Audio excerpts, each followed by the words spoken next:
morning, Malacañang Press Corps. Kasama na natin si Chief Presidential Legal Counsel Salvador Panelo. Morning, Good sir. morning, Mr. Joseph Morong. Welcome back. Ikaw daw ang I'm first ready. question. Joseph?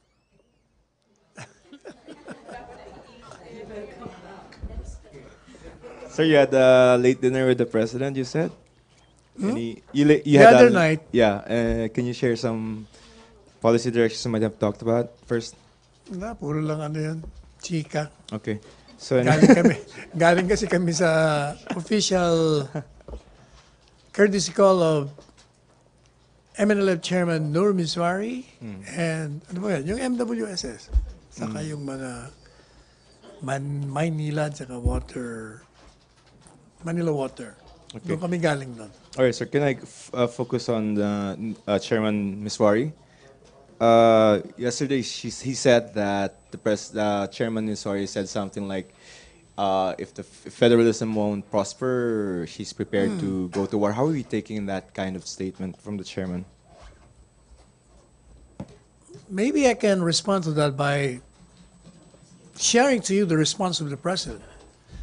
He said that he understood where the chairman was coming from, and he reminded him that federalism issue would be up to Congress, and he suggested that his group creates a panel of 5 members, and the government side, same number, and they will meet and discuss whatever the product of that discussion. They will have a one-on-one meeting, and then he said, after which we will celebrate for its success, and if it fails, we will die together. That was the response from the president. Is that In other words, what he's saying is, because the chairman said, I will go to war, which means if he goes to war, then he will be fighting the government. So if he's fighting the government and the head of the government is the president, they would be fighting with each other. Is that the That president? is what he meant. Is that the president just being literary as he's prone to do? No, he was very serious in that. I mean, I'm referring to the if it fails, we die together. Yeah, because he was saying that if federalism fails, we'll go to war and assert our independence. All right. That is tantamount to fighting the government. Okay. This 5-member panel, sir, from both the NLF side and the government side. Despite what? The 5-member panel. Yes. Okay. The end goal is to what? To come up with inputs. Yes. To the federalism. Because he initiative. wants to know from the MNLF side what kind of mechanism does it want, whether just like the BOL or whatever. Okay. Because if I recall it correctly, sir, right now the proposal is to have a Bangsamoro federal state, correct? Maybe 13 or 18 federal states, one of which will be the Bangsamoro. How will the MNLF fit into that? Because ang sinasabi natin, sir, is that the BOL is in preparation for the Bangsamoro government, right? So it's a practice, parliamentary form of government and all that. Is Chairman Miswari talking about a separate territory for the MNLF? I don't know what maybe what we should do is just to wait for whatever proposal it has, the MNLF, with the government. And just one last point. Chairman Miswari is saying that he's prepared to go to war. We don't see any problem with that kind of maybe declaration. It's just figure of Well, speech again. the Muslim rebellion has been there for so many decades, and we have confronted it. We have fought with them, and the republic remains as it is now. Okay, just We have won over them. one. Meaning to say, we didn't lose the war. Sige, sir, yun muna for the meantime. Ina. Sir, may binigay po bang deadline, let's say si Chairman Miswari, on how long he's willing to wait for yung federalism? Wala naman. Wala, he didn't give a deadline. But he's confident that because he reminded the president that federalism was one of the promises he made to the electorate. And he is confident that within the 3-year remaining term of the president, federalism would fit in. So the chairman said that he wants it done under the watch of Yes. President Duterte. Yes, definitely. That was his Okay. Sir, how does statement. Sir, how does Malacañang assess the capabilities of the MNLF if it does, let's hope not, launch a war against the government? Because I understand the MNLF, it's believed to have different factions. How would you assess the capabilities of the faction of the group of Chairman Miswari? Well, at its strongest during the 70s and 80s, we prevailed over them. Right now, Oh, with more reason. Kung noon, nagkahati-hati na nga sila, di ba? can you expound on that a bit, sir, again? No, the original Muslim group was the MNLF. And then that splintered to MILF, and then we have the BG something. Dumami yan eh. So, nagkahiwa-hiwalay na sila. So, di humina, kumbaga. So,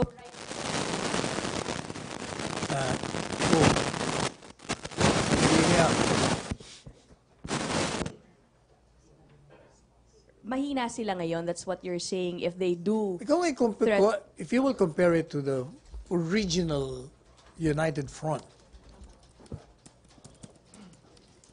thank you, sir. Deo, then Rose. but certainly, Guzman. let me add to that. We would not want to reach that stage. Both sides would want peace, and that is precisely, we had the BOL, and we had to deal with other Muslim rebellious groups. Sir, good morning po. Yeah. Hindi niyo po i-consider as a blackmail yan kay Presidente, No. yung threat ni... He's just expressing his, and it's, I think, it is to our advantage that he's telegraphing his plans at this early. So, hindi niyo po i-consider as real threat itong MNLF sa government? No, I don't think so. I think So- he just wants to express his disappointment that until now federalism is not still in place. So, hindi po big deal yung warning ni Ms. Wari kay Presidente para sa inyo na sakaling hindi po pumasa ang federalism, they would wage war? Any threat publicly expressed by anyone is always viewed upon as a serious concern by the government. So kay Presidente po sinabi ni Ms. Wari yun, and it's a serious thing. So meron po bang magiging action ang government to counter that statement by He responded in kind. MNLF? He said, if it fails, we will be dying together. Wala pong order sa No, military? there is none. Thank you, sir. Okay, Rose, then Pia. Hi, sir. Hi, sir. Good morning. Sir, hindi ba ito, yung statement po ni Chairman Miswari, hindi ba ito maituturing na insulto sa peace-loving citizens sa buong bansa kasi federalism yung binanggit niya? Yung ganung No. statement, sir. I do not think so. Considering, sir, na may kaso pa siyang rebellion, 'di ba? Meron siyang warrant, 'di ba? Inano lang ni presidente. Coming from a Muslim leader na close kay presidente, pero pag ordinaryong tao po yung magsasalta ng ganun, I'm sure baka kinasuhan na yan ng authorities. Pero yung ganyang personality na sa mismong presidente pa sinabi, hindi ho ba ito nakaka-insulto sa otoridad ng isang presidente? In the first place, actually, it's not even a threat. He's just expressing what they will do in the event that what they want, as far as they're concerned, that's the best solution to the problem in Mindanao. In other words, they're saying, if you force us against the wall, this is what we will do. And that has been what they've been doing at the inception of the rebellion. Hindi ho kaya ito makaka-encourage sa iba pang grupo o ibang emerging rebel leader na mag-aklas laban sa gobyerno kapag hindi nila nagustuhan yung sitwasyon? No naman, because sino pa bang mga remaining rebel groups? The MILF, okay na. Sino pa yung isa? Bangsa. Mukha namang kasama rin nila yon sa MILF. Parang splinter group yun ng MILF, di ba? No, but that's a splinter group also. All of these are splinter groups coming from originally the MNLF. Henry. Yeah. Thank you. Si Pia, follow up, then RJ, Julie and Henry. Sir, as far as the President is concerned, gaano ba ka-relevant or ka-significant si Nur Miswari in advancing peace in Mindanao? Oh, he's very relevant. He has a potent force there. Malaki ang grupo niya. Could you explain why, sir? Because you said na hindi na ganon kalakas ang MNLF as Ang ibig compared sabihin, to as before. compared, kung halimbawa 100% dati sila, nagati-hati. So, 50% na lang siya. Malaki pa rin ang 50%. You must remember that Miswari is viewed as the father of the Muslim rebellion. He started it. All these leaders now came all from him. Mga subordinates lang niya lahat yun eh. Puro aral sa kanya. So as far as the President is concerned, Nur Miswari is still capable of staging a rebellion against the government? Well, any rebel group that has arms would be capable. Whether or not it will succeed is another question. We are capable of thwarting any attempt. Sir, ulitin ko lang yung question. Does the government still see MNLF as a credible threat against the government? Any rebellious group that is armed and has asserted itself to be wanting independence is a serious concern with respect to us. All right, sir. Thank you. Okay, RJ, Julie, Henry, and then Tuesday.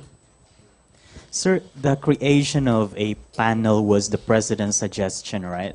Yes. So what was the response of Mr. Mizjuan? Yes. In fact, he was very happy with the response of the president. He shook his hand and embraced him. Did he have his own suggestion to how they can start again talking on federalism? No, he had no suggestion. So how long can he agreed with the proposal that they create panel each for each side. How long can he wait for federalism, though, sir? Well, he said he hopes that it will be in place within the 3-year remaining years. Otherwise, there will be war. He said, I will go to war. And the president was okay with it. Oh, He's may ready to response die naman for siya. it. And then we celebrate if we will succeed. And as a response to that, going to war, then we will die fighting each other. And in your language, that's not a threat. Which one? Mr. Mizwari's war. The president's response is also a threat. But Kung you consider that as a threat, He that is represents the government. That is a counter threat. he represents the government. Ha? Oh, ibig sabihin, lalabanan kita. Oh, yan ang ibig sabihin ni Presidente. Lalabanan mo gobyerno, dinlabanan din kita. Okay. Yan ang ibig sabihin nun. Julie. But knowing the chairman, who has been fighting for a peaceful solution in Mindanao, and knowing the deep, friendly relationship between the two leaders, I'm confident that there will be an agreement, modus vivendi, between the two sides, and we will have peace in Mindanao. Sir, after the government BOL, how will federalism in Mindanao, if it pushes through, affect the autonomy of the BARM? We do not know it yet because it's Congress who will be passing federalism. But We do not know what kind of model. But what looking kind forward, sir, if it's indeed passed by Congress, But we will how be do you think? speculating, hindi natin alam exactly kung anong klase yan, how in relation to BOL. We will just be giving educated guess. Can the Philippine government afford to give autonomy to another group? Eh, binibigyan na nga natin yung autonomy under the BOL. Yeah, Diba? but to MNLF, can the Philippine government afford it? If we can afford to give it to one group, Yeah, to another group like the oh, MNLF. basta pareho lang, kung pareho lang ng BOL, palagi ko wala namang masama doon. Sir, going back to the threat issue, isn't the Mr. Miswari's statement of they will go to war if federalism is not pushed, isn't it like a few hairs close to inciting to sedition? Why is the Philippine government going soft on this? Come again? Yung sinabi po ni Mr. Miswari that they will go to war if federalism is not pushed, isn't it a little bit too close to inciting to rebellion? No. You know, alam mo si Miss Wari is a literary man. He was a professor in UP. Magaling sumulat yan, magaling magsalita. Kumbaga ano lang yun.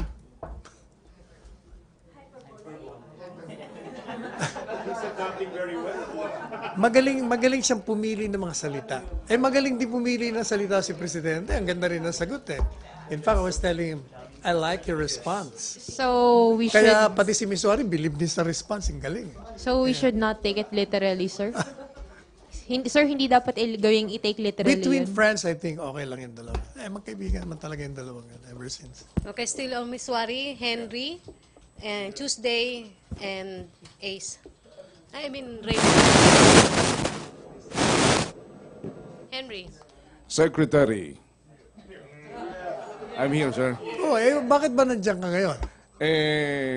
Gusto You niya were katabi ousted. maganda. Para maganda yung katabi ko, sir, si Bernadette. Wow! Talaga, ha?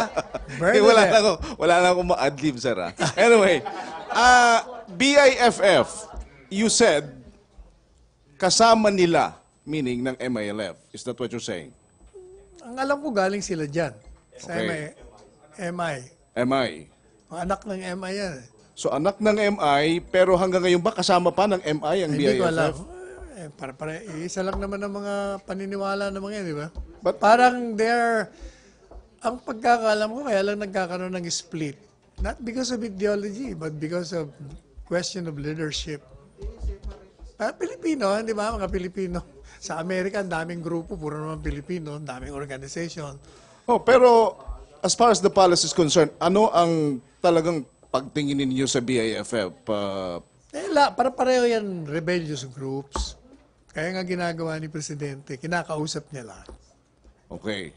So malinaw, you're not saying hindi sila kasama sa ngayon. Hindi sila kasama sa ngayon dahil di pa naman sila Okay. wala silang statement or Alright. anything. Para maitulak yung federalism, kailangan ng action ng Kongreso. Right, Secretary? Correct. Pero as far as the Senate is concerned, ang sinasabi nila, consider it dead. Sa ngayon, may eleksyon Paano kung may mga bagong senador? Hindi natin alam. Mayroon bang You know, the gagawin? political winds in this country change when leaders change. Okay.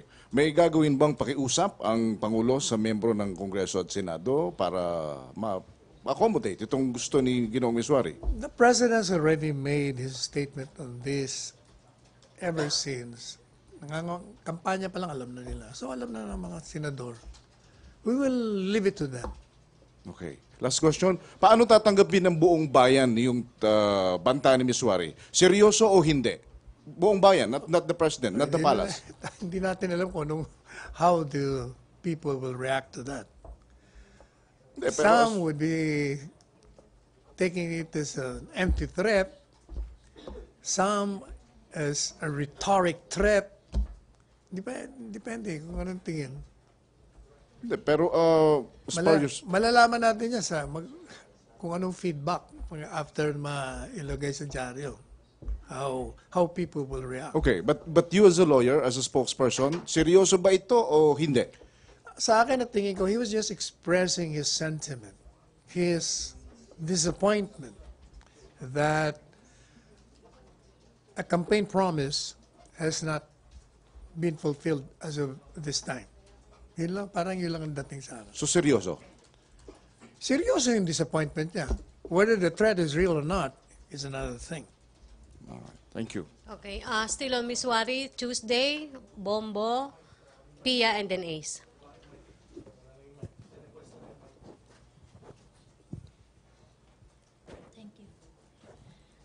Sir, question. Paano ba dapat tratuhin si Ms. Wari considering na may mga pending cases pa nga siya? Well, even if the constitutional presumption of innocence applies to everyone.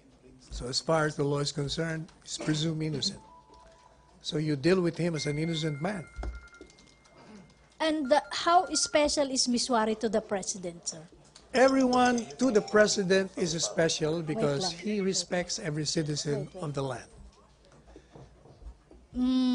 Another question, sir, is, Ms. Wari, as far as I remember, sir, nag-enter siya into an agreement, peace agreement with the government during Ramos time, but failed.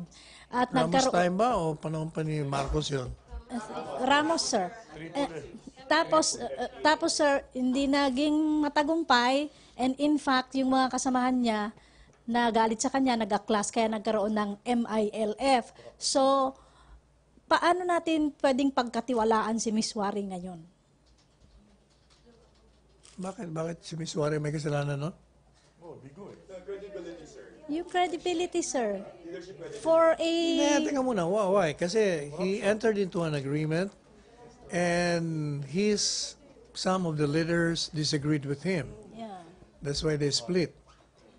Ano bang agreement in the first place? Yes. O hindi ba natuloy naman yung ARM? And it was mismanaged by him. So leadership question. Leadership, credibility, and then the Zamboanga siege, siya ang nanguna. So ngayon may panibago siyang threat na he will go to war again. So paano pa natin siya pagtitiwalaan, sir? Hindi, it's not a question of pagtitiwala. A government should look at those declaring to be an enemy of the state as a serious concern. Hindi mo, what do you mean, titiwala ko sa'yo? Kung nilalabanan mo, ang issue dun lalabanan mo ako, di lumabang ka, kaya kita. Hindi pa ba, sir, sapat na pruweba na tinake over niya yung Zamboanga? Mayroong mga kasamahan siyang nag-aklas because of his management or mismanagement sa grupo nila. Hindi pa natin alam yung kung anong reason, the whys and the wherefores of that. Kasi, as you said, may kaso. So, hindi pa natin alam. Hindi pa natin alam kasi from his side, ang sinasabi niyang naririnig ko noon sa kanila, sila daw ang inatake. Self-defense lang daw sila. So, madalit sabi, it's the court that will decide kung ano talaga nangyari doon. Okay. Okay, Raymond, Pia, then Ace. Sir, in the first place, do you see any sense or any value to the reason of Mr. Miswari to stage a war? Is the federalism, whether to fail or not, enough reason to stage a war? As far as he's concerned, if what he said was true or serious, di yun ang kanyang line. So, until now, he is still considered to be a friend of the president? Oh, yes, threatening? when they parted, they were not only handshaking, they were embracing each other. even directly threatening for a war? May sagot naman si Presidente. Sabi ko nga sa'yo, baka rhetoric lang yun. Expression of So anxiety. freedom of expression. Oo, kasama yun. Sir, pero do you still see his force a force to reckon? I have no personal knowledge of the strength of the MNLF. That is for the Department of National Defense to determine. And how old is Mr. Miswari? How As old? far as you know. Hindi ko alam. Okay, thank you. Okay, Pia, paabot ng microphone, please. Thank you, Raymond. Sir, itong sinabi ni Presidente kagabi on Nur Miswari's The other threat. night, Can yung this, kagabi sa Oh, rally. yes, sir. Sir, can this be seen also as a warning of President Duterte to lawmakers to expedite the passage of federalism, tsaka sa public to accept federalism, or else there's a possibility na magkaroon ng gera sa Pilipinas? Well, not really. He's just relating an incident that happened the night previous. Ikwento niya lang. So it's not like a strategy for federalism to be more palatable, or parang the public should see the necessity of having a federalism as soon as possible, kung hindi magkakaroon tayo ng gera? Hindi naman. If you see it that way, if you're a member of Congress, wala tayong magagawa kung yun ang kanilang tingin. Sa ngayon, sir, wala pa bang directive si President Duterte to lawmakers to expedite the passage of federalism? Wala. Wala akong none that I know of. As far as you are concerned, sir, the President will wait Wala for siyang the sinasabing actions. gano'n. Okay. Besides, he does not interfere with Congress. And he will not interfere. Yan yung sinabi niya, sir. Kasi yun ang kanilang work eh. Thank you, sir. Okay, last on Ms. Wari. Ace. Secretary, the President talked about forming a panel to discuss Yes. the issues of Nur Miswari. Meron na po bang mabubuong panel? May members na ba? Wala pa. Alam. Ano But- pa lang yung suggestion? How soon can we create a Let's see. panel? As soon as it is created, we will share it with you. So wala pa ngayon? Wala pa. Okay. Thank you, Sec. Okay, other issue, Nestor. Sir, on the budget.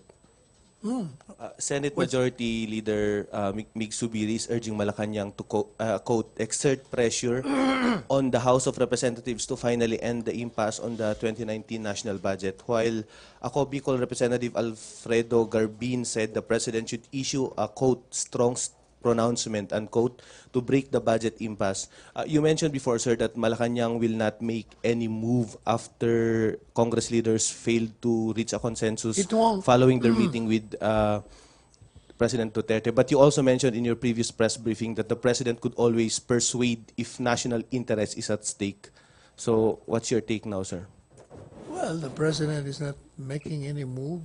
His last statement was, solve it on your own. But national interest is at stake, sir, since many of the government's program are stalled because of this reenacted budget. Well, if national interest is concerned, then I suppose every member of Congress knows that. And they have to respond to the needs of the times. Okay. Okay, may follow-up sa budget? Okay, other issue. Sir, on another issue, the President has terminated the appointment paper of Labor Secretary Bello and 4 other members of the government peace panel. What does this mean? Is the President no longer interested in pursuing peace talks with the communist rebels? No, according to General Galvez,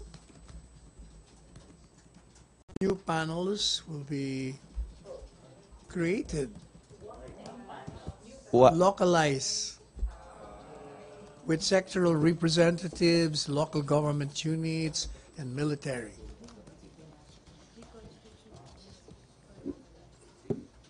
Follow-up. Other issue, MPC? Joseph, may follow-up. Ikaw din. Okay, microphone, Nestor Pahiram.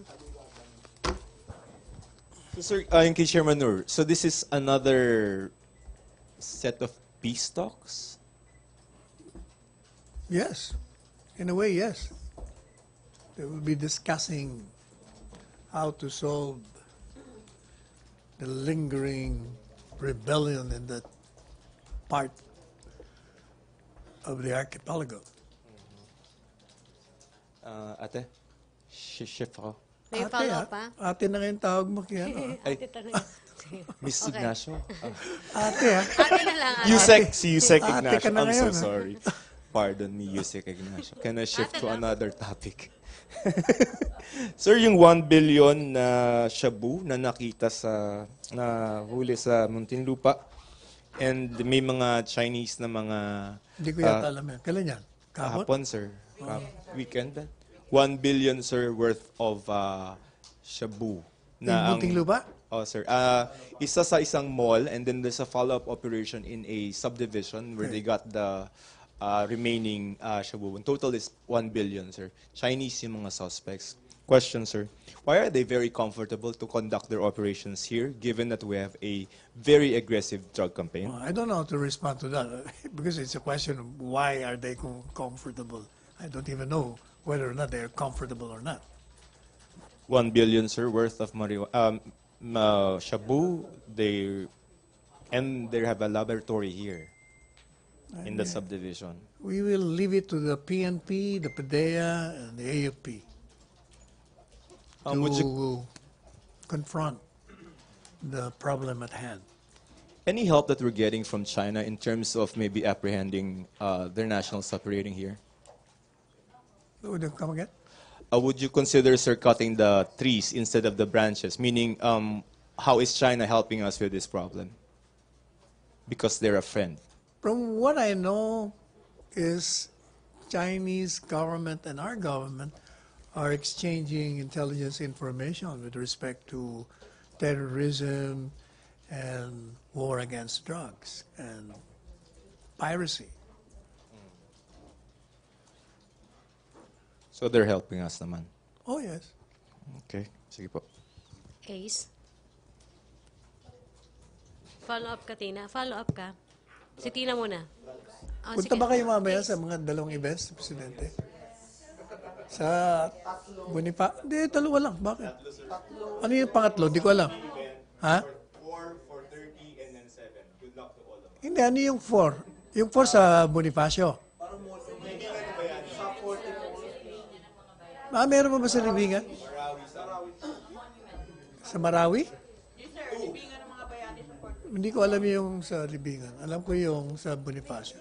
Okay, Sec. Some groups who are against the construction of the Kaliwa Dam are asking ES Medialdea and DFA Secretary Locsin to release the details of the contracts and deals between the MWSS and Chinese companies, and they are convinced that they may have some unfair provisions and could damage the environment. Are we ready to release the details of the deal? Did you request from the Executive Secretary? According to the reports here, they came up with an FOI. It's a group led by Jokno, Chel. Then they should formally request for that. Oh, may response ba? Wala pa naman yata. But are we willing to disclose the details para lang... I will leave it to the Executive Secretary since the letter is addressed to him. I will not preempt his response. But para sa transparency, bukas ba kayo sa paglabas ng info na yun? Because you previously said, yung mga Chinese deals, we are open to releasing. Again, I will not preempt the Executive Secretary since the letter is addressed to him. So up to him. We'll wait for him. Okay, thank you, Sec. Okay, mag-last question na Tina. Tina Mendez, Tina Maralit, and then RJ. Tina.